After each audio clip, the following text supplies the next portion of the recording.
In Luke chapter 10, Jesus sent out the 70 disciples in pairs into the country to prepare the way for him. They were to tell the people that the kingdom of God had come very close to them. They were to heal the sick and deliver the demonized. And he was careful to give them detailed instructions as to what they were to take with them and how they were to act when they entered into any new town. He then told them something so staggering that it may almost have made one or two of the fainter-hearted to pull out of the mission. It was this. He said that they were his representatives to such a degree that when they were welcomed, it was he, Jesus, that was being welcomed, and when they were rejected, it was he, Jesus, that was being rejected.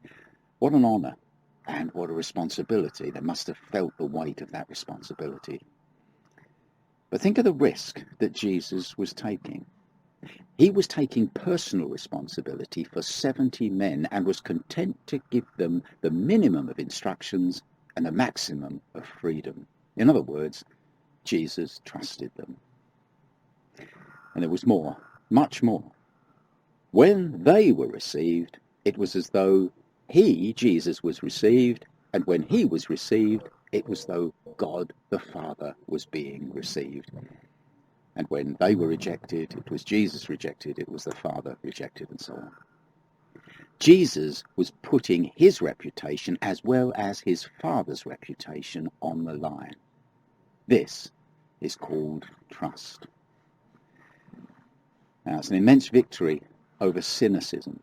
Think of it, Jesus was literally surrounded by suspicion from rabbis and Pharisees. He was the king of Israel, and yet his land was enemy-occupied territory. He had to be as shrewd as a serpent.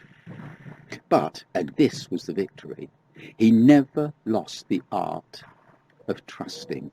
He never allowed his bitter experiences to sour his personality. He could have, but he didn't. And here was the secret of his power to trust. The Father trusted him, and he was faithful to that trust. He trusted the 70 disciples, believing that they too would be faithful to his trust. Jesus mediated or radiated trust. Thy will be done on earth as it is in heaven. You know, Jesus always appeals to the highest in us. And his appeal draws it forth from us, draws it out of our hearts. We sometimes surprise ourselves, but Jesus knows all along our true potential.